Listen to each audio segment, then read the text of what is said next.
PSL এর প্রথম ম্যাচে পারভেজ ইমন কেমন ব্যাটিং করলেন এই প্রশ্ন যদি আপনি আমাকে করেন তাহলে আমি বলবো যে আসলে ভালো ব্যাটিং তিনি করেন নাই। একটা ছক্কা যদিও তিনি মেরেছেন তবে স্ট্রাগলিংটা চোখে পড়ার মতো ছিল এবং দুইটা পয়েন্টে পার্টিকুলারলি কথা বলতে চাই টেকনিক্যাল পয়েন্ট অফ ভিউ থেকে। প্রথমটা হচ্ছে একটা ছক্কা মারার পরে ইমিডিয়েটলি কিন্তু বোলিংটা পরিবর্তন করা হলো, স্পিন থেকে পেসার নিয়ে আসা হলো এবং কেন স্পিন থেকে পেসার নিয়ে আসা হয়েছে আমার কাছে মনে হয় অনফিল্ডের যারা নিয়মিত দর্শক আছেন তারা কিন্তু বুঝে যাবেন এরই মধ্যে, বা তারা হয়তো বা তখনই গেস করতে পেরেছেন যখন খেলাটা দেখেছেন। তা হচ্ছে পারভেজ ইমনকে বাউন্সার ডেলিভারি করা হবে এবং এর আগেও বিপিএলে কিন্তু বারংবার আমি এই বিপিএল বলছি না, এই বিপিএল এর আগের বিপিএলে তাকে দেখা গিয়েছিল যে অপোনেন্ট টিমের পেস পোলাররা কিন্তু তাকে বাউন্সার ডেলিভারি করে রিসিভ করেছেন because he might be a very good puller but he is not a very good hooker, অর্থাৎ হুকটা তিনি খুব বেশি ভালো করতে পারেননি এবং ঠিক ওই ট্র্যাপেই পারভেজ ইমন পা দিয়েছেন। আমি ট্র্যাপ বলবো না, আমার কাছে মনে হয় যে he was bound to play his shot, but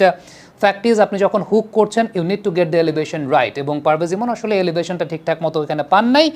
এটা তো একটা পার্ট বা একটা পোর্শন যে ঠিক আছে they made the perfect analysis যে ওই টাইমটাতে যেহেতু পারভেজ ইমন একটা ছক্কা পেয়ে গেছেন আফটার দ্যাট তারা পেস বোলারকে নিয়ে এসেছেন এবং পেস বোলারকে নিয়ে এসে একদম পারভেজ ইমনের জন্য কমন ট্র্যাপটাকে সেট করেছেন এবং cricket নাওয়াডেজ is very much data driven এবং তারই একটা অনেক বড় প্রমাণের জায়গা। তার আগের যে স্ট্রাগলিং পয়েন্টের জায়গাটা আমি বলি সেটা হচ্ছে Parvez Emon always he is seeking for an opportunity to play his sweep shots, অর্থাৎ তিনি সবসময় প্রি মেডিটেটেড ওয়েতে সুইপ শট খেলার জন্যই একটা অ্যাটেম্প নিয়ে থাকেন বা আগে থেকেই ডিসিশন নিয়ে রাখেন যে he will play his sweep shots. Spinner এগেনস্টে এটা তাকে এই ম্যাচে বুদ্ধিমত্তার দিক থেকে অনেক বেশি মাত্রায় ডিসিভ করেছে। কেন করেছে আমি আপনাকে বলি, সেটা হচ্ছে পারভেজ ইমনের যে ব্যাটিং নেচার সেই জায়গাটা তিনি সবসময় আসলে সুইপ শট খেলার একটা অপরচুনিটি খোঁজেন। লেগ স্পিনার যিনি ছিলেন মার্নাস লাবুশেন, দেখেন লাবুশেনের নাম বলতে গিয়েও ভুলে যাচ্ছিলাম বারবার, কারণ লাবুশেন তাকে ওই জায়গাটায় ডিসিভ করছিলেন বারবার। কোন জায়গায় ডিসিভ করছিলেন বলি,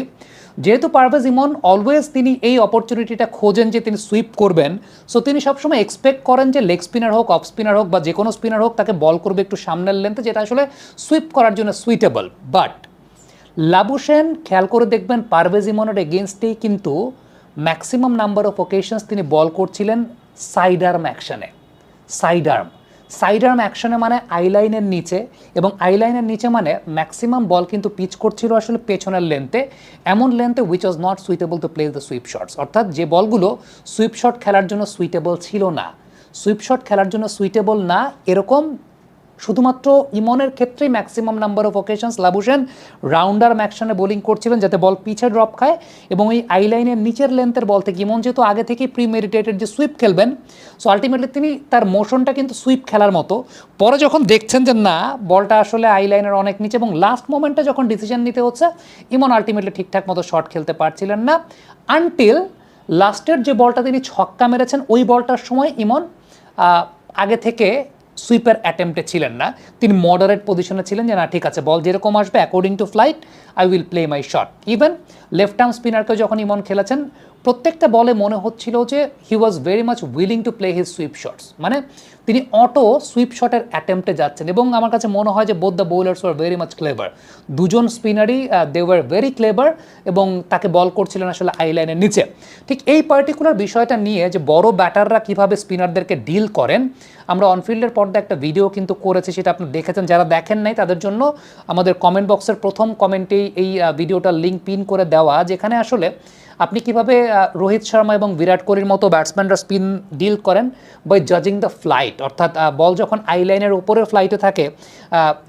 দেন দে রিয়েলাইজ যে এই বলটা আসলে সুইপ করার লেন্থে বা ড্রাইভ করার লেন্থে আসছে বা ফ্রন্ট ফুটে খেলার লেন্থে আসছে, বল যখন আইলাইনের নিচে থাকে দেন দে রিয়েলাইজ যে ওই সময় বলটা আসলে তাকে ব্যাক ফুটে ডিল করতে হবে এবং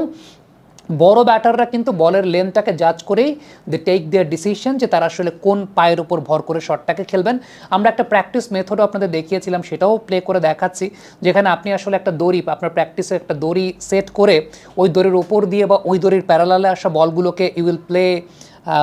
উইথ ইউর ফ্রন্ট ফুট এবং যখন বল ওই লাইনের নিচ দিয়ে আসছে তখন আপনি শট খেলবেন on to your back foots এবং এই জায়গাটাই আপনি বারংবার প্র্যাকটিস করে অ্যাজ আ ক্রিকেটার আপনি নিজেকে আসলে শানিত পরিচালিত করতে পারবেন। বাট আমার কাছে মনে হয় যে these are very much basic education এবং এটা একদম ক্রিকেটারদের প্রাইমারি লেভেলেই এই শিক্ষাগুলো হয়ে যাওয়ার কথা বা এই শিক্ষাগুলো হয়। আমি জানি না আমাদের দেশেও সেই জিনিসগুলো হয়, বাট ইমনের ক্ষেত্রে যে বিষয়টা লক্ষ্য করা গেছে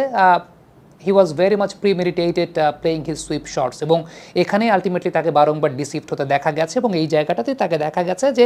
bowlers were very much clever to deceive him, এবং তারা ওই জায়গাটাতে তাকে ডিসিভ করেছেন। সো ইমনের ব্যাটিং প্রথম ম্যাচে আমার কাছে অন্তত ভালো লাগে নাই। আমার এক্সপেকটেশন তার কাছ থেকে অবশ্যই আরও বেটার থাকবে। আর let's hope for the best, যে পরবর্তী ম্যাচে তিনি যখন সুযোগ পাবেন আমার কাছে মনে হয় যে he will play according to his potential. Thank you so much.